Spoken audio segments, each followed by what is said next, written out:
to this adjourned meeting of Angus Council. Item 1, apologies for absence. Yes, Provost, there's apologies from Councillor Davey and Councillor. Okay, thank you.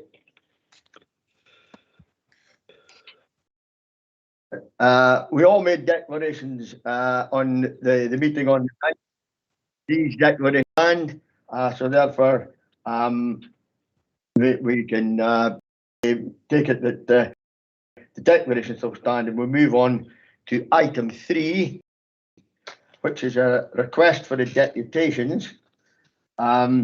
We've received a request for a deputation from Mr. Norman McKenzie in relation to item 13, the Angus Alive update. This request was only received on the 15th of September 2021 at 16:35. In terms of standing orders 12, any request for a deputation requires to be sent to the Director of Legal and Democratic Services by no later at 5 p.m. on the day preceding the meeting at which the deputation wishes to be heard. That meeting was on the 9th of September. This, remember, is an adjourned meeting. So I have been advised, and I'm of the view that the request for the deputation is not competent, and therefore we do not have to hear this deputation. I shall rule. Members, at this stage, and in terms of Standing Order 37(2), that we vary the order of business to deal with 2 time-critical reports, namely item 13, the Angus Alive update, and item 20, the Carnoustie Golf Links Management Committee. As I am aware that a number of members may require to leave and attend further meetings starting at 10 a.m. Is that agreed? Agreed. Agreed. Agreed. Agreed. Agreed. Okay. Right then, can we then move on to item 13, which is the Angus Alive update? And I'd like to call on Ms. Vivian Smith to lead. Vivian. Thank you, Provost, and thank you for bringing this report up the agenda. It is a time-critical report, as you said. That's because of our group accounts. Angus Alive are part of our group, and in order to sign off the accounts, it's important that they are able to sign off their accounts, and they have a meeting arranged for next Friday to look to do that.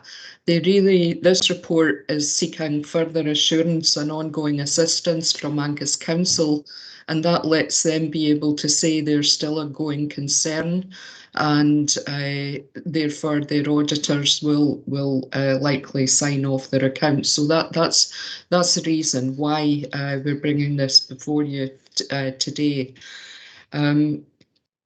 Obviously, furlough comes to an end this month, and the recovery income for Angus Alive remains at around 60% this year. So reopening of services is obviously linked to affordability, but I'm pleased to say in Appendix 1, you will note that there's a lot more opening hours allocated in terms of libraries and some other areas opening up as well. Kirsty Hunter is on the call if any members have any specific questions about that. In terms of the transformation project to help Angus Alive become a sustainable business for the future, that is picking up pace, and we're doing a lot of work in the background in partnership with Angus Alive, Health and Social Care Partnership in the third sector, and we'll bring future reports to Council for consideration in each of those transformation projects. But the key thing in this report really is around the delegations to the Director of Finance, so that we can help to ensure cash flow and access to the lost income scheme, that kind of thing. So happy to take any questions, Provost. Thank you. Thank you very much. Colleagues, questions, remember, one question, 3 minutes, and I'll time it for you. Have we got any questions? Provost. Yes.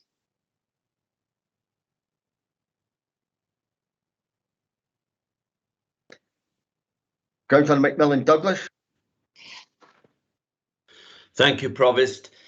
Kirsty Hunter, I wonder if I could ask you, please, just to give me an assurance, I should say, that the discussions about the use of Kirriemuir Town Hall as a location for winter events,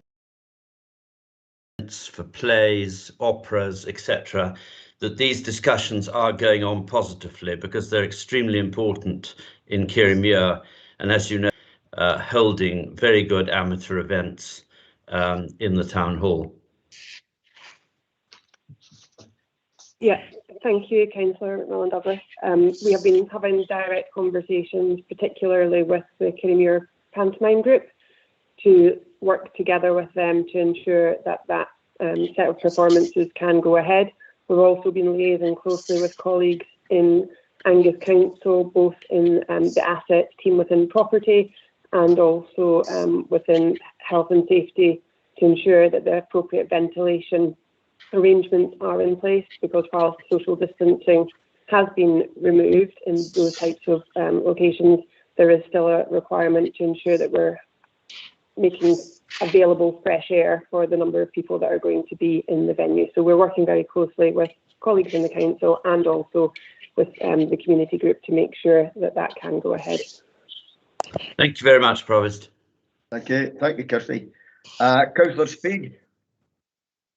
Yep, thank you, Provost. Hi there, Kirsty. It was just with regards to the access office, which will be based in the library, and those further changes to the operating hours.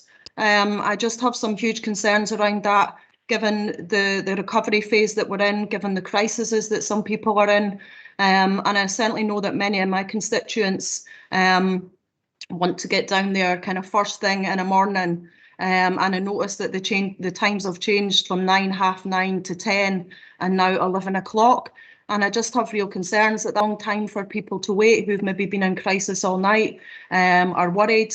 I certainly know a lot of older people. They get on the bus this first thing in the morning, and they're down there and are needing assistance.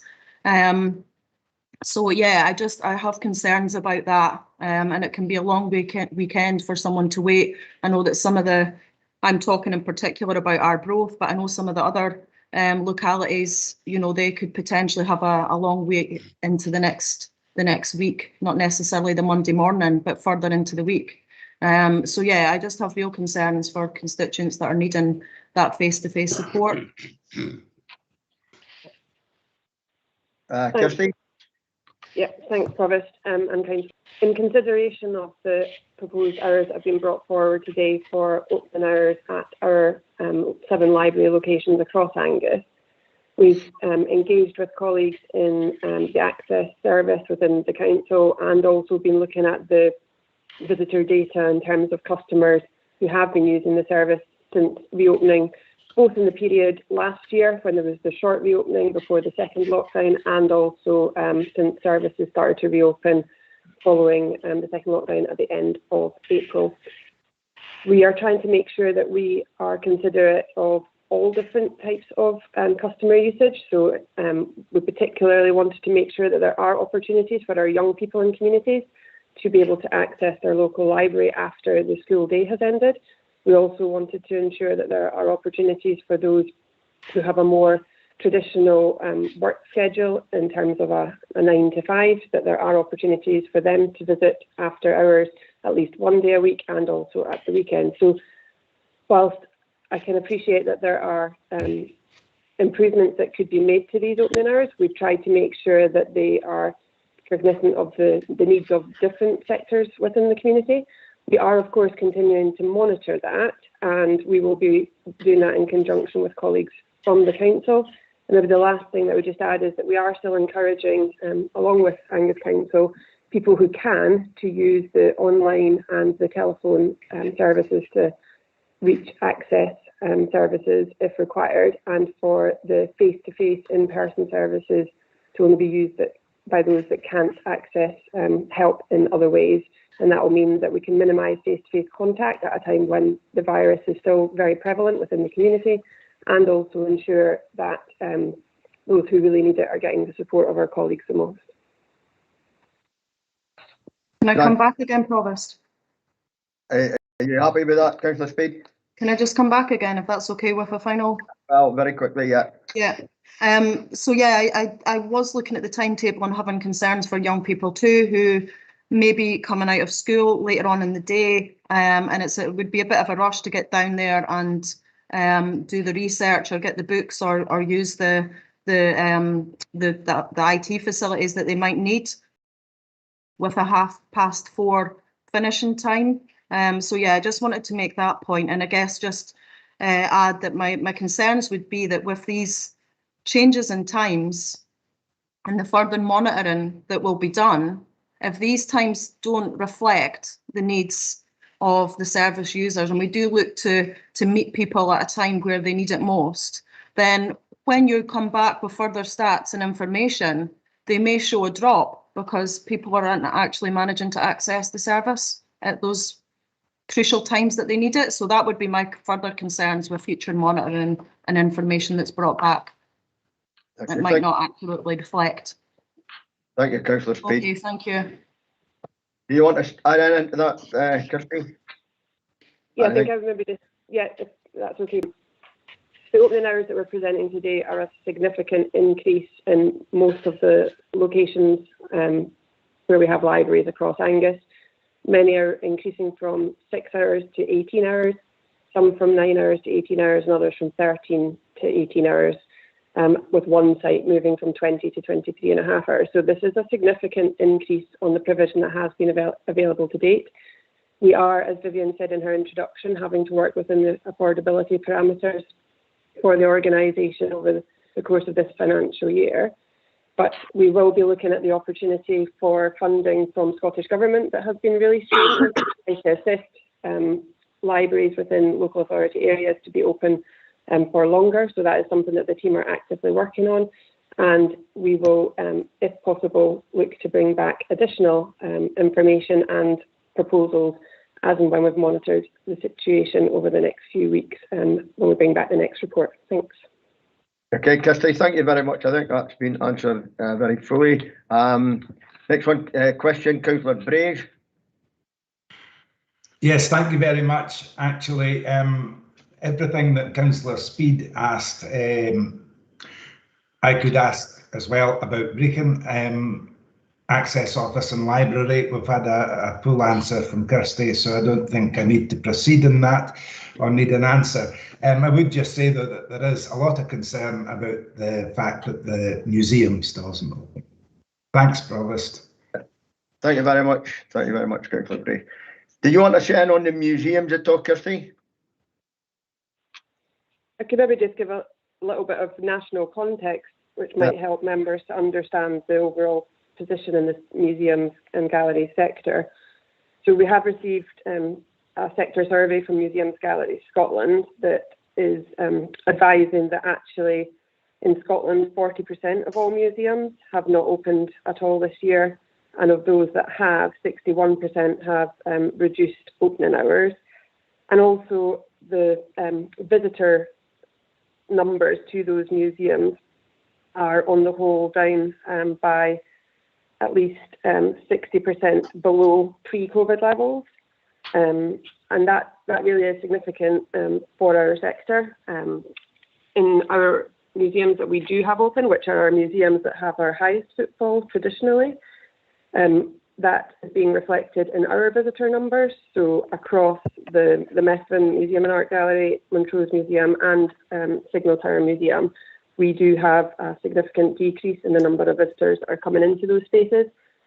There has been particularly good weather over the summer, but also you have to wear a face mask still when you go into a museum space. So it's not necessarily as attractive an option in terms of activities as it was pre-pandemic.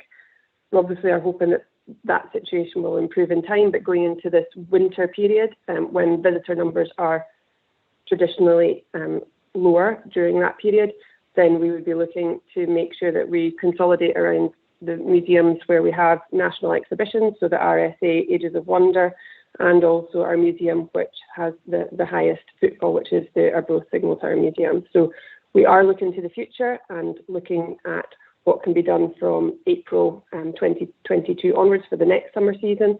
But even just yesterday, I received further information from the Scottish Visitor Attraction Barometer.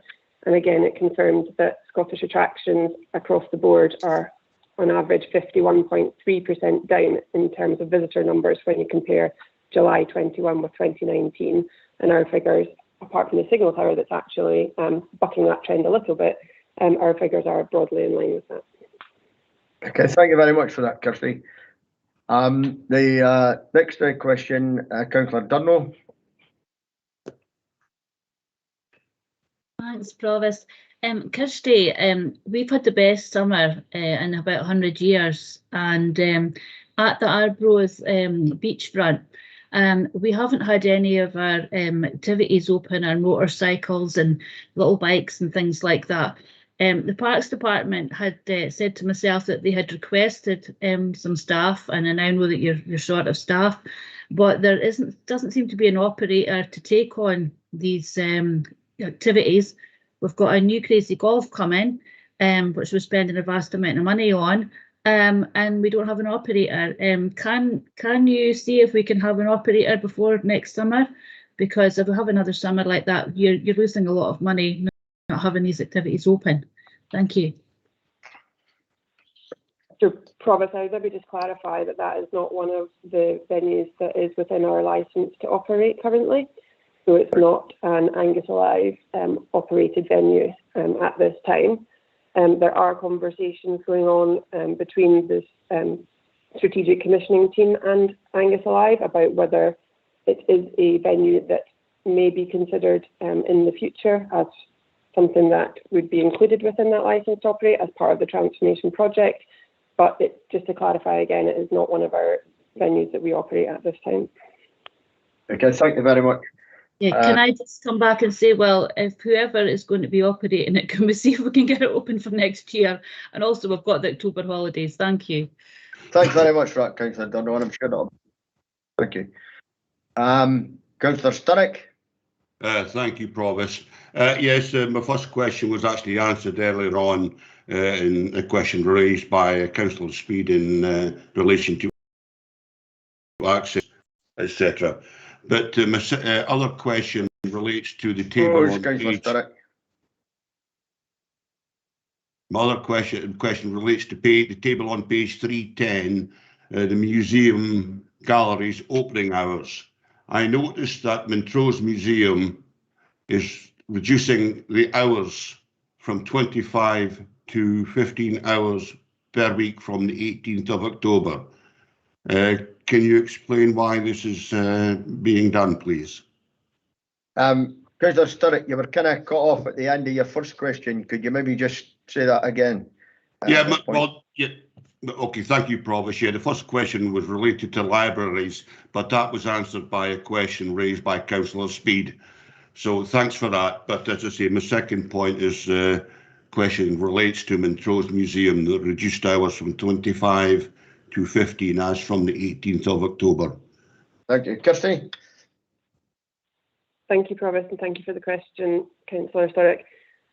Angus Alive would traditionally move to winter hours from the 1st of November. We are bringing that forward by 2 weeks to move into winter hours from just after the school holidays, but ensuring that during the school holiday period we maintain the summer hours so that families who are in the local area can benefit from those attractions. We would then be moving into our winter hours, which would last until Kirsty. Is now exiting. No. Are you happy with that? Yeah, I was just going to come back on that because I just wondered if reduced hours would be in conjunction with the recataloguing of all the exhibits, etc., in the museum, which I would have expected anyway. But there we go. That's me finished. Thank you, Provost. Thank you very much. Thank you very much, Councillor Sturrock. Councillor Whiteside. I'll keep this very brief. I appreciate the questions and answers we've already had and the difficulties that Angus Live have had through the pandemic. I just wanted to highlight the problems that people in Montefieth and Sidla Ward have had getting access back to the school pool for club swimming.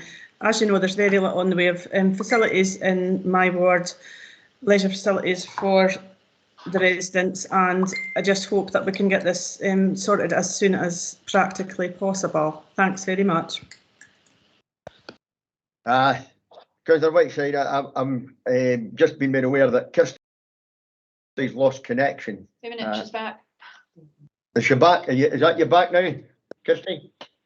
Hi, apologies, Provost. I'm having a few technology challenges this morning, hence joining you on the telephone. So just to conclude my answer to Councillor Sturrock's question, we would traditionally move to winter hours. We're proposing to do that 2 weeks earlier than normal as a result of the reduced visitor numbers that we've experienced in the summer period. We're maintaining the hours for summer until the end of the school holidays to ensure families can still participate in visits to these visitor attractions here in Angus. And then those hours that are proposed from the 18th of October would be in place until the end of this financial year. And then we would be looking to have summer hours again from April in time for Easter holidays next year. Okay, Councillor Whiteside. Thanks, Provost. Kirsty, I just acknowledge the problems and difficulties you've had, but I just wanted to highlight the problems that people in my ward with limited access to Angus Life facilities are struggling to get access to the swimming pools, and I hope that can be facilitated as soon as possible. Thank you. Okay, thanks very much for that, Councillor Whiteside. Councillor Cheap. Yeah, thanks, Provost. I hope you can hear me okay. Just to back up what Councillor Whiteside just said, but I think the issue here, unless I'm mistaken, is a lack of uniformity across Angus, because in the case of Montefieth, certainly in Carnoustie, we can't get our swimming pool open. We're struggling like mad to get it open. We've got demand for it to open from groups and Carnoustie Claymores in particular. And it's really frustrating that all the swimming pools around the rest of Angus, run by Angus Alive, are open, even the one in Arbroath High School, but we can't get it open in Carnoustie because under education, it's just nonsense that we have this lack of uniformity across the whole of Angus, and it's stopping access to much needed classes and health and well-being of children. So I'm trying offline to get that sorted out, but it's something we need to address as a council, this ridiculous nature of having one thing being operated by a comment. You had a question, and I'm dealing with questions. Your question is, I presume, why are there variances within Angus and Angus Alive for the facilities? And if that is correct, I'll ask Kirsty Hunter if she could answer that question. Okay, I think it's probably more than Kirsty, but okay, carry on. Kirsty, are you back with us, or? Yeah, no, I'm absolutely here, Provost. Thank you. So I think potentially Councillor Cheap has answered his own question, which is that the swimming pools in Montefieth High School and Carnoustie High Schools are not operated by Angus Alive. So all of our swimming pools are open across the 7 different locations that we have a licence to operate. They are all within facilities that have opening hours when members of the public can access both during school times and then also after hours as well. So there's actually really good access to our swimming pools, and we are also bringing in some early openings in Montrose Sports Centre and also at Arbroath Sports Centre, so that swimming clubs in Arbroath and public as well in Montrose can use those facilities for even longer than they currently can. So I think that there's actually really good access to facilities in terms of swimming pools within our own facilities, but I can't really comment on the two high school pools because they're not in my remit. Okay, thank you very much for that, Kirsty. Are there any comments? Councillor Moore. Thank you, Provost. Yes, first of all, I'd like to praise Angus Alive for their app. I went on, got it, downloaded it, looked through it. I find it excellent, and I think it would be very useful for all residents of Angus. We're asked here to support Angus Alive, financially as well as otherwise. The question is, what happens if Angus Alive is not a going concern? The answer, it falls back on the council to do it.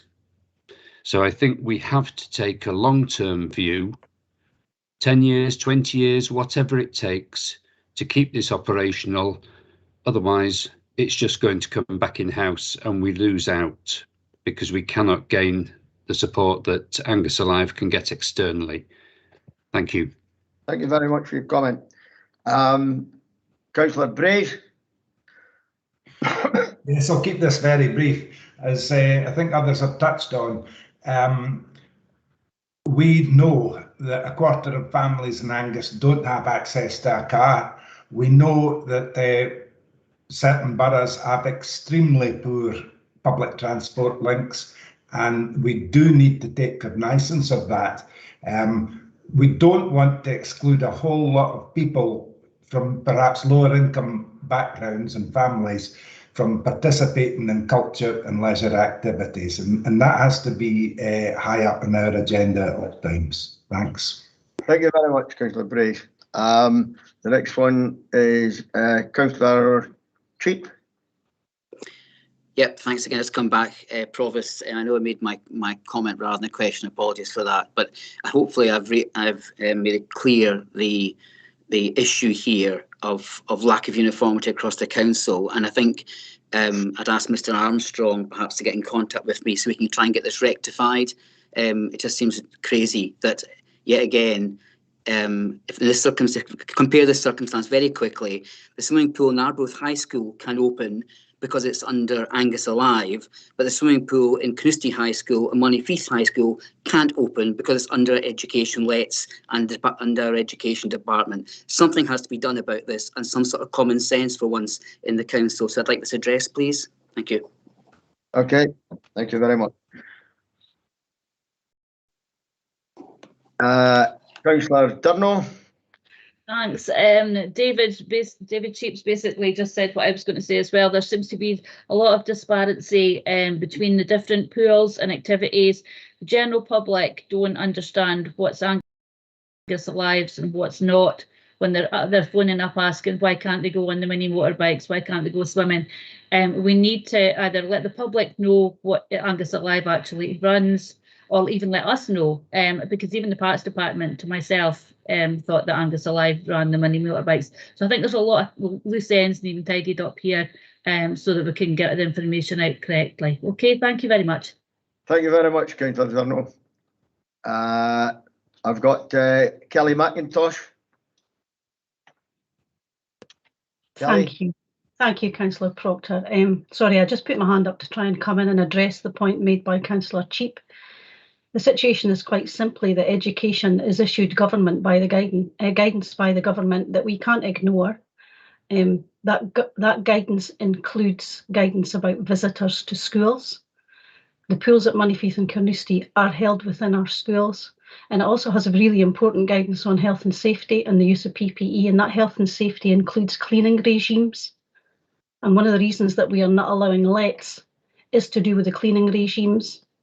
We can't be in a position where we say that this club can come in at night, but the club after it can't come in. We're not in a position to say who is more important in terms of which clubs should be allowed to position where we may be allowed to allow one club per evening to enter, because after every club, a cleaning regime has to be put in place. And we don't employ our cleaners, Tayside contracts do. So we are in negotiation with them. We are looking to open the buildings. We really do appreciate that people would like to use the buildings, but it's a balance between adhering to Scottish Government guidance and meeting public need. We are very well aware, but our guidance is different from the guidance for the public sector on the whole. I just hope that helps explain things. We are looking at it. I met with Beth and Stuart yesterday to discuss this. We're discussing it with our colleagues in Dundee and Perth. They're in exactly the same situation as us. Scottish Government issued new guidance yesterday, and the guidance isn't changing much at the moment. So I just hope that helps clarify.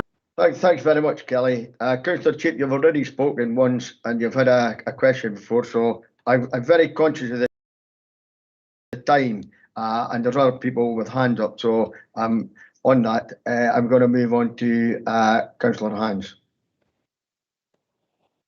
I'm just wondering as well, in difficult times, pragmatic solutions are what we're looking for.